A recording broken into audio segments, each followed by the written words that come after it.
चलिए, कुछ प्रश्न वगैरह हो या चर्चा करनी हो कुछ तो देख सकते हैं अपन।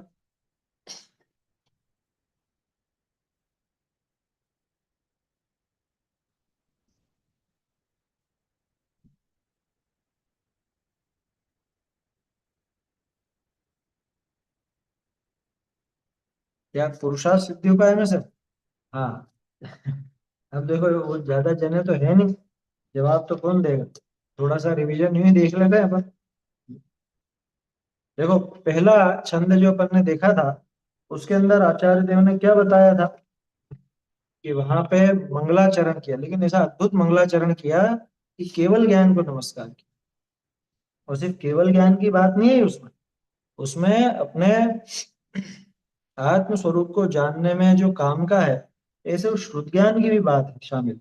वो गौण रूप से मुख्यतः तो केवल ज्ञान की है कि जिसमें समस्त ही पदार्थ अपने अपने अनंत गुण पर्यायों सहित प्रतिफलित होते हैं। जैसे प्रतिफलित होते हैं दर्पण तल के समान, जैसे दर्पण का तल हो उसके समान जो प्रतिफलित होते हैं, ऐसे उस अनेकांत अनेकांतमयी उस केवल ज्ञान, केवल ज्ञान तो सारे ही पहलुओं को जानता है ना, ऐसे उस केवल ज्ञान को हम नमस्कार करते हैं। फिर उसके बाद दूसरे छंद में आचार्य देव ने इष्ट आगम का स्तवन किया था। और आगम का स्तवन कैसे किया? इस सकल नए से विलसित वस्तुओं में, यानी सकल नयों से विलसित वस्तुओं में विरोध को दूर कर देने वाला, और जिसने जात्यंत पुरुषों के सिंधुर विधान का निषेध किया। ये तो उदाहरण था क्या? ये तो उदाहरण था कि जैसे कोई समझदार पुरुष उन अंधों की इस व्याख्या को या इस तकलीफ को दूर करता है। कौन सी तकलीफ? कि वो हाथी के बारे में तरह तरह का वर्णन करते हैं, विरोध खड़ा करते हैं, झगड़ा करते हैं, तो उस सारे झगड़े को जो मिटाता है, उसी तरह से परमागम का जो जीव रूप है, यानी परमागम की जान, परमागम की जान कौन है? अनेकांत। परमागम के प्राण कौन है? परमागम का बीज कौन है? अनेकांत। ऐसा वो अनेकांत जो कि सभी नयों से विकसित वस्तु स्वरूप को दिखाने वाला, और उन नयों से जो विरोध खड़ा हुआ उस विरोध को मथ डालने वाला है, उस अनेकांत को नमस्कार किया। और अनेकांत को नमस्कार किया तो अपने आप ही उसे बताने वाली जिनवाणी को नमस्कार हो। फिर तीसरे छंद में तो ग्रंथ प्रतिज्ञा की, है ना। ग्रंथ प्रतिज्ञा में क्या कहा कि तीन लोकों का जो एकमात्र नेत्र है ना, तीनों लोकों का एकमात्र नेत्र कौन? वो परमागम। उस परमागम को प्रयत्न पूर्वक बता करके हमारे द्वारा अ, उपोद्धृत किया जाएगा, है ना। क्या उपोद्धृत किया जाएगा, क्या प्रकट किया जाएगा? कि पुरुषार्थ सिद्धि का उपाय। ऐसा ये पुरुषार्थ सिद्धि का उपाय हम यहाँ पर बताएंगे। किनके होता है वो? कि विद्वत जनों के होता है, विदुषाम, है ना। विद्वानों के जो पुरुषार्थ सिद्धि का उपाय होता है, हम उसे बताएं। फिर चौथे श्लोक में वक्ता की बात है कि वक्ता का स्वरूप कैसा होता है। तो उन्होंने कहा जो मुख्य और उपचार के विवरण से, मुख्य और उपचार किसको नाम दिया? मुख्य और उपचार, कि मुख्य तो निश्चय और उपचार वो व्यवहार। तो जो निश्चय व्यवहार के विवरण से निरस्त कर देते हैं। किसे निरस्त कर देते हैं? जो विनयों का दुर्बोध है, विनय माने शिष्य, शिष्यों का जो दुस्तर दुर्बोध है, जो बहुत कठिनाई से मिटने वाला दुर्बोध है, उसको निरस्त कर देते हैं, हरा देते हैं, परास्त कर देते हैं, दूर कर देते हैं। ऐसे व्यवहार और निश्चय के जानने वाले ही वास्तव में जगत में तीर्थ की प्रवृत्ति करते हैं। वही इस तीर्थ को इस अनेकांतात्मक तीर्थ को, भगवान महावीर के सर्वोदय तीर्थ को वही प्रवर्तित करते हैं। फिर पांचवें श्लोक में बात अपन ने देखी थी कि दोनों नयों का उपदेश कैसा दिया उन्होंने। कि निश्चय नय को तो भूतार्थ कहा आचार्य देव ने, और व्यवहार नय को अभूतार्थ कहा। लेकिन एक बहुत बड़ी समस्या है कि प्रायः सारा ही संसार भूतार्थ के बोध से, यानी कि निश्चय नय के ज्ञान से विमुख है, उल्टा चलता है। अथवा इसमें एक और बात देखी थी कि भूतार्थ बोध से विमुख होने पर सारा संसार ही प्रकट है ना। उससे विमुख होने पर तो संसार ही मिलेगा, और क्या है भाई, सीधा सा है। मोक्ष की तरफ मुंह है तो संसार की तरफ पीठ रहेगी, और संसार की तरफ पीठ रहेगी तो मोक्ष की तरफ, सॉरी उल्टा बोल गया, तो संसार की तरफ मुंह रहेगा तो मोक्ष की तरफ अपने आप पीठ हो जाएगी। या यूं भी कह सकते हो, जिसने मोक्ष की तरफ पीठ की, उसका संसार की तरफ मुंह हो जाए, है ना। भूतार्थ बोध विमुख प्राय सर्वोपि सत्। फिर छठे श्लोक में बात आई थी कि फिर आचार्यों ने व्यवहार का उपदेश ही क्यों दिया। तो उन्होंने कहा कि जो अज्ञानी जन है, अज्ञानी जनों को समझाने के लिए मुनिराज अभूतार्थ का भी उपदेश देते हैं, अभूतार्थ नय की भी व्याख्या करते हैं। लेकिन उसमें से जो सिर्फ सिर्फ उस अभूतार्थ को, सिर्फ उस व्यवहार नय को पकड़ता है, उसके लिए आचार्यों की ये देशना नहीं है, क्योंकि ये मुख्य बात को छोड़ देता है और जो उपचरित बात है उसे ही ग्रहण करके संतुष्ट हो जाता है। फिर प्रश्न हुआ कि भाई उनको व्यवहार नहीं का ही पक्ष ऐसा क्यों पड़ जाता है, व्यवहार नहीं उनके लिए मुख्य क्यों हो जाता है। तो उन्होंने कहा जैसे शेर को नहीं जानने वाले बालक के लिए वो बिलाव ही शेर पने को प्राप्त होता है, वो बिलाव ही शेर जैसा लगता है उसको, ठीक उसी तरह से जो निश्चय नय को भली भांति नहीं जानते, ऐसे अज्ञानी जनों के लिए, अनिश्चयज्ञ जीवों के लिए वो व्यवहार ही निश्चय पने को प्राप्त होता है। क्यों? क्योंकि वो व्यवहार ही की बात जानते, निश्चय की बात जानते ही नहीं। तो उनके लिए वो व्यवहार ही सब कुछ हो गया, वही सत्य हो। फिर आखिरी 8वां श्लोक अपन ने देखा था कि फिर जो श्रोता है, श्रोता का मुख्य गुण क्या होना चाहिए। तो जैसे वक्ता का मुख्य गुण अपन ने देखा कि वो व्यवहार और निश्चय का ज्ञाता हो, ऐसे ही ये श्रोता भी व्यवहार और निश्चय को जो भली भांति, क्या लिखा था, तत्वेन, न तत्वेन प्रबुद्ध, यानी भली भांति उनके वास्तविक स्वरूप को जान करके ना, वो उसे समझ करके मध्यस्थ हो जाता है, वो शिष्य ही वास्तव में देशना का अविकल फल प्राप्त करता है। यानी देशना के इस दिव्य ध्वनि के वास्तविक फल को, सकल फल को, समस्त फल को वही जीव प्राप्त करता है, और कोई जीव प्राप्त नहीं कर सकता। अब इसके आगे का प्रकरण चलेगा, वो तो अपन कल से देखेंगे। इसे ग्रंथ का प्रारंभ होगा यहाँ पे। सबसे पहले आत्मा का स्वरूप दिखाया जाएगा। चरणानुयोग का ग्रंथ है, लेकिन आत्मा की बात सबसे पहले, क्योंकि चरणानुयोग भी किसके लिए बताया जा रहा है, तो इसलिए आत्मा की बात भी वहां पर की गई।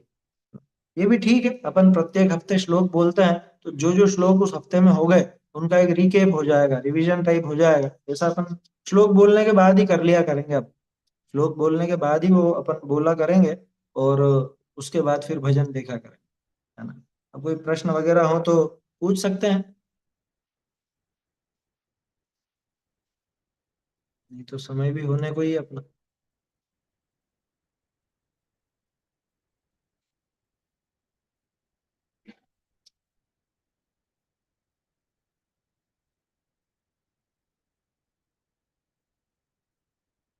चलिए समाप्त करते हैं। अच्छा हाँ, बोलिए। जीव का जो सम्यक दर्शन है, वो जो चार व्यवहार में बताते हैं, उसमें से उपचारित सद्बुद्ध में आएगा ना। हाँ, जीव का सम्यक दर्शन ऐसा लेंगे तो फिर वो अनुपचरित सद्भूत में है। पर्याय है ना वो, फिर हाँ, उपचारित में लेनी पड़ेगी ना, अनुपचारित में तो गुण उपचरित में आएंगे। अपन लेंगे राग द्वेष, विकारी पर्यायों को उपचरित में लेंगे, और जो निर्विकारी पर्याय, शुद्ध पर्याय हैं, उनको अनुपचरित में लेंगे। आंशिक भी है तो भी, मतलब जैसे चतुर्थ गुण स्थान वर्ती है तो जो भी है तो भी उसमें। हाँ, उससे कोई फर्क नहीं पड़ता, है ना। अच्छा, एक और चीज है, देखो ये जो नयों के अपन व्याख्या देखते हैं ना, ये अलग अलग प्रकरण में अलग अलग तरह से घटित होती है। जैसे समय सार जी की 11वीं गाथा है ना, निश्चय व्यवहार की बात है, उस पे गुरुदेव ने चारों के चारों व्यवहार ने जीव के वो जानने पर घटित किए, जानने पे, है ना। और उसमें है, उस व्याख्या में, उनके प्रवचन में है 11वीं गाथा के ऊपर। बढ़िया प्रकरण है वो, समझने लायक है ना। तो ये मतलब ऐसा हार्ड एंड फास्ट अपन किसी को कहीं बोले कि नहीं ये तो इससे ऐसा ही है, ऐसा नहीं, प्रकरण के हिसाब से अर्थ निकले। जैसे अपन देखते हैं प्रवचन सार जी में ही जीव को निश्चय से राग द्वेष का कर्ता बताया, शुद्ध निश्चय से, शुद्ध निश्चय से राग द्वेष का कर्ता बताया गया है जीव, है ना। 179 भी गाथा है शायद, 179 या 189 दोनों में से एक है, उसमें बताया गया, है ना, प्रवचन सार जी। और इधर समय सार जी में अपन देखते हैं शुद्ध निश्चय से तो राग आदि छोड़ो, हाँ 189 है, 189। तो वो शुद्ध द्रव्य के निरूपण स्वरूप, है ना? ऐसा शुद्ध निश्चय नहीं से वहां पे ऐसा कहा गया। और इधर समय सार जी में आते हैं तो यहाँ पे तो शुद्ध निश्चय नहीं से आत्मा किसी भी, अरे केवल ज्ञान तक का कर्ता नहीं बताया। तो वो प्रकरण के हिसाब से वो नहीं बदलते, है ना। देखो इसके लिए मैं हमेशा एक बात कहता हूँ, दो एंगल सेट करने पड़ते हैं। क्या? एक तो वो अनुयोग का एंगल और एक नए का एंगल। तो अनुयोग का एंगल मतलब वो ग्रंथ का एंगल समझना, है ना, क्योंकि अनुयोग तो अभी आप कहोगे समय सार और प्रवचन सार दोनों द्रव्यानुयोग के, लेकिन दोनों में वो प्रकरण जो है, वो प्रकरण का एंगल और एक नए का एंगल, ये दो सेट होंगे तब जाके वो बराबर काम होगा। अकेले अपन एक वो नयों के नाम को पकड़ करके और फिर उसमें अटक जाए कि अरे नहीं ये तो शुद्ध निश्चय की बात है, या ये तो निश्चय की बात है, या ये तो व्यवहार में गिना है। तो प्रकरण क्या है, उस प्रकरण के हिसाब से वो बात निकलती है। हाँ वहां तो केवल ज्ञान को भी पर में डाल देंगे इधर समय सार जी आदि। एक हाँ देश नियम शुद्ध निश्चय सार जी में है कह देंगे। क्या हाँ, क्या? नियम सार जी में है कह देंगे, केवल ज्ञान आदि की पर्याय को। पर्याय है। हाँ ये आंशिक है ना, एक देश शुद्ध निश्चय ऐसे भी कह सकते हैं ना उसको। वहां पे सम्यक दर्शन को अलग कहोगे तो निश्चय नहीं है, निश्चय नहीं में तो यूं कहेंगे अपन सम्यक दृष्टि जीव। मतलब द्रव्य लेंगे ना, द्रव्य लेंगे, हाँ पर्याय नहीं। द्रव्य को अखंड लिया ना, अभेद को पकड़ा, ऐसा तो भेद करते हो व्यवहार के बाद जीव का सम्यक दर्शन, ये व्यवहार नहीं का विषय। और सम्यक दृष्टि जीव, ये निश्चय नहीं, ऐसा और चलता है। शुद्ध निश्चय से तो अकर्ता कहते हैं ना जीव को। हाँ और ये परम तो शुद्ध निश्चय नहीं से। हाँ, ये देखना पड़ेगा वो जो बोल रहे कि हाँ रागद्वेष करता बताया। शुद्ध निश्चय नहीं से नहीं, शुद्ध का मतलब तो होता है साक्षात शुद्ध निश्चय नहीं। अच्छा। तो साक्षात शुद्ध निश्चय में तो जैसे केवल ज्ञानी जीव हम्म, या सम्यक दृष्टि जीव भी कह सकते हो, अगर क्षायिक सम्यक दर्शन की बात करो तो वो वहां पे साक्षात शुद्ध अथवा शुद्ध निश्चय। और एक इससे भी ऊपर का होता है परम शुद्ध निश्चय, कि जिसके अंदर जो आप कह रहे हो जीव का अकर्ता कहते हैं, तो वो बात उसमें जाती है ना, ऐसा है। चलिए समाप्त करते हैं अभी।